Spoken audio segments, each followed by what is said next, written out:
So I had this video about hazards planned, but the script is very long, so I'm making this first. Some backstory to this one, though. I was talking to my friend the Charizard. If his name doesn't make it obvious, his favorite Pokemon is Charizard, so I always fail to get him into the GOAT meta DPP OU because he can't use Charizard and Garchomp at the same time without instantly losing.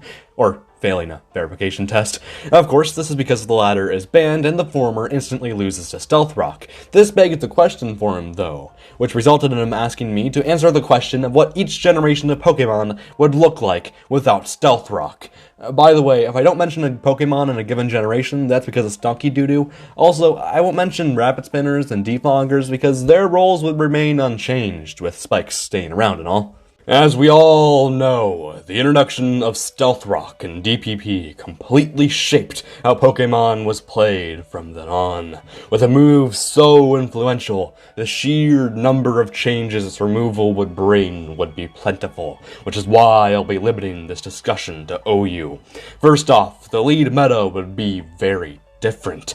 Dedicated Stealth Rock leads like Azelf and Aerodactyl would be mostly dead. I say mostly because Roserade still exists as a Spikes lead, and its usage would likely skyrocket. That's not all too, as Frostlass is another Spikes lead, who while overshadowed in the past, will probably be used a lot more due to its exclusivity, shooting up from UUBL to OU. Azelf and Aerodactyl are suicide leads though. What about the priority leads Empoleon and Metagross? Well, I could see them having a place, sharing a role similar to lead Lucario, but lacking Stealth Rock will severely dampen their value. As for non-Stealth Rock leads, I don't really know what change could be brought to them. Most of them were added specifically to prevent Stealth Rock, so they'd either fall off or find another way to be a lead.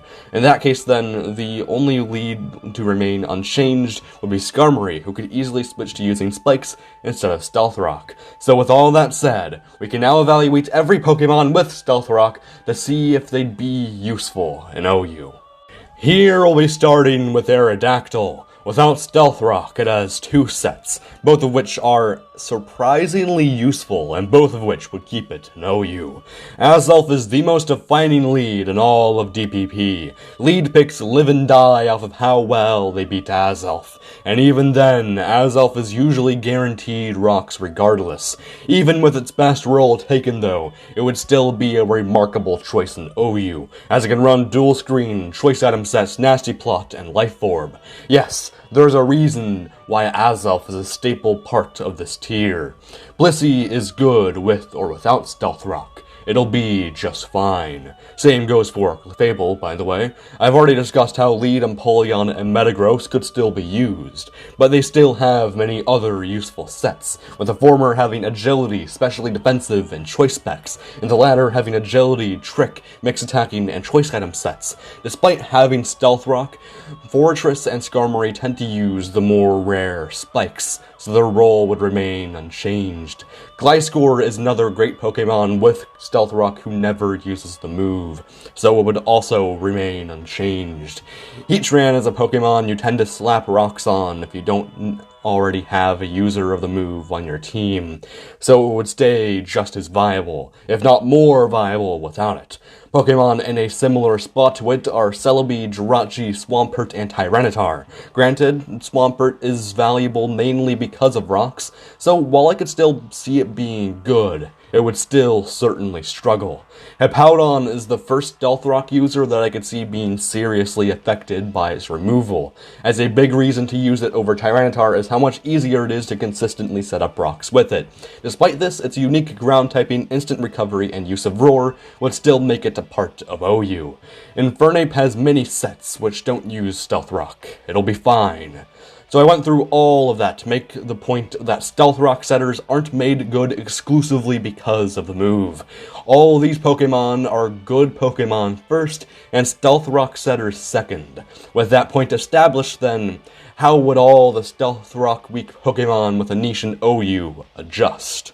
Abomasnow is a joke. Aerodactyl is already very fragile, so Stealth Rock didn't mean much for it. However, its removal could make defensive sets better. With or without Stealth Rock, Crobat would still be largely outclassed by Aerodactyl as a lead and Gliscor as a stall breaker, even if I could see its usage shoot up a bit because of Brave Bird. Dragonite, along with Gyarados, are primarily balanced due to Stealth Rock, so they'll be way harder to deal with if they're gone. And they might even be banned because of it, given the tier's track record of BS Dragon Dancers.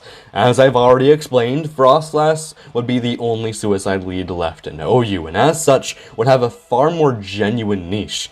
Honchkrow would be useful, but it would mostly be outclassed by Staraptor of all things.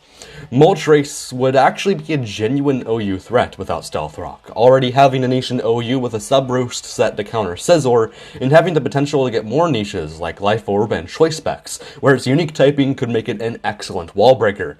And that shit in Chaskapine got an OU. I could never! Staraptor would be pretty good, not strong or fast enough to break the game, but an actually good choice item user regardless. Without Stealth Rock, I could actually see Togekiss becoming a legit part of OU, given how it would no longer have its competent defenses cut by a quarter. Weavile barely cared about rocks given its frailty, but it would definitely be better without them, as it would have a far more opportunities to switch in. Yanmega would be a lot better, as it would get more opportunities to switch in, but that doesn't change the fact that it's walled by Heatran. Zapdos would go from a good Pokemon to an even better one. One final note, because even though it doesn't have a weakness of the move, Stealth Rock is still the premier way of beating Blissey, so its removal would cause an uproot of Blissey usage and a downfall of Clefable usage, as its main niche was being immune to all hazard damage. Sure, Clefable would still be used because Knockoff is one hell of a scary move, along with how useful Magic Guard would still be for it, but I'm sure more players would start to see the potential in Blissey again. Wow, I did not expect to go on about DPP for that long. Thankfully though, BW and all future games will be easier to discuss because Team Preview killed the lead metagame. As such, the only things here really left to discuss will be Stealth Rock users and Stealth Rock weak Pokemon. So let's just jump right into it. Stealth Rock users who I have nothing new to say about are Celebi, Fortress, Heatran, Jirachi, and Skarmory. To finally get to the point though, Excadrill would remain unchanged, as it rarely used Stealth Rock anyway. Ferrothorn also wouldn't really be hurt by the removal, as despite it using Stealth Rock, it also uses Spikes, and could easily replace Stealth Rock with Leech Seed.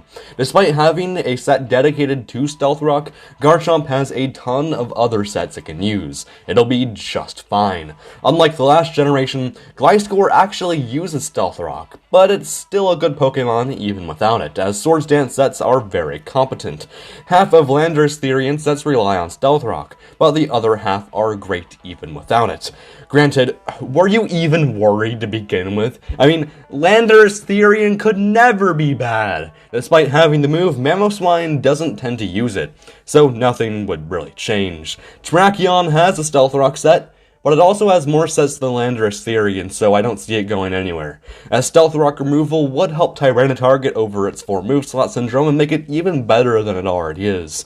So, just like with DPP, every Stealth Rock user would still be a good Pokemon, even without the move. And now to the Pokemon weak to the move, Abomasnow is already a surprisingly decent anti-meta pick, so now it would be even better. Aerodactyl, for previously mentioned reasons, just isn't good enough in this far harsher environment.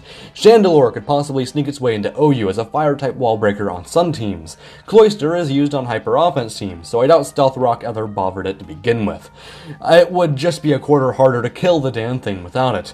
Dragonite was actually suspect tested once in the early 2010s, but wasn't banned, with Stealth Rock being one of the reasons for that. With that reason removed, there's a possibility it could be too strong for OU. And let's be honest, it probably would be banned. Frostlass couldn't be OU, as the value of a suicide lead has diminished with the advent of Team Preview. Unlike the last generation, Gyarados is easier to deal with, and even if one of its biggest weaknesses was removed, it would likely stay a part of the meta given the various new Pokemon who now wall it. Kyurem isn't an official part of OU due to its Stealth Rock weakness, but rather because it's walled by bulky waters and outclassed by Latios. and as such, it just doesn't belong in OU. Even without a Stealth Rock weakness, Kyurem Black's other weaknesses are far too glaring for it to be seriously considered for a reban. Moltres could find a niche as a wall breaker on Sun teams, but it wouldn't be OU. Without Stealth Rock, Ninetales and Sun teams as a whole would be far more useful, and potentially even return as a legitimate team style, given how you would no longer have to dedicate half of your team to dealing with Stealth Rock users.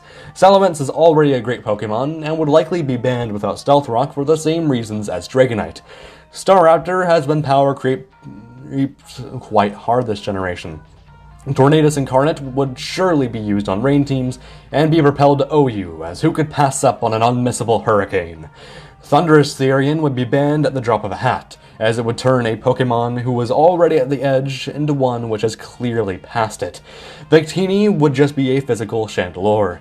Volcarona would go from a great hyper-offense Pokemon to an incredible one. Despite this, I'm unaware of how good it would be, and if it would be banned, as I've somehow never fought a Volcarona in all my years playing the tier. Again, Weavile isn't too bothered by Stealth Rock, so it's in UU and BW because it struggles to offensively check the meta. Xatu probably wouldn't be OU even without Stealth Rock, as it's generally outclassed by Espeon, who's not even a very good Pokemon to begin with. Zapdos would probably be OU again, given how the removal of the move would have caused Thunderous Therian's ban, therefore making Zapdos far more useful as it would lose its main competition.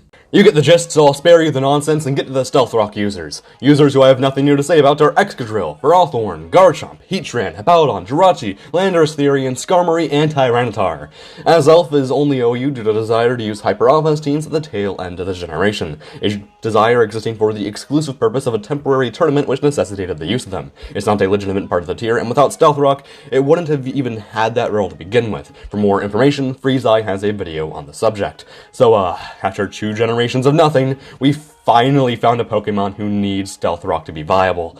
Bisharp doesn't even use Stealth Rock, so it'll be just fine. I've already mentioned Blissey, but now because of Eviolite, Chansey's the premier pink blob. Despite this, what I have to say about it is the same thing I had to say about Blissey back in Gen 4. Clefable has a Stealth Rock set, but it also has every defensive set under the sun. It'll be fine. Mega Diancie can use Stealth Rock, but it doesn't need to. Gliscor is back to not even using Stealth Rock. Mega Metagross is too focused on destroying everything to even bother using Stealth Rock. Mew doesn't run Stealth Rock as it's too busy being one of the few defoggers in the game. Mega Pinsir is too frail to use Stealth Rock. So, that went way faster than I was anticipating, and the information here is fascinating, in that for the first time ever, a large sector of Pokemon who get the move don't even bother using it. The obvious theory is defog, and how it turns Stealth Rock remove, which you could slap on every Pokemon, to one which you can now only really use on Pokemon with more specialized roles. Of course, this theory is supported by the fact that the Pokemon who don't use it are very offensive in nature. Despite this, I think even without defog, many of these Pokemon would still only use Stealth Rock as a backup option. Basically, this is just me yet again saying that the move isn't as broken as many of you think of it as. I might get proven wrong though when I discuss the Rock Weak Pokemon of the tier and how much stronger they'd be without the move.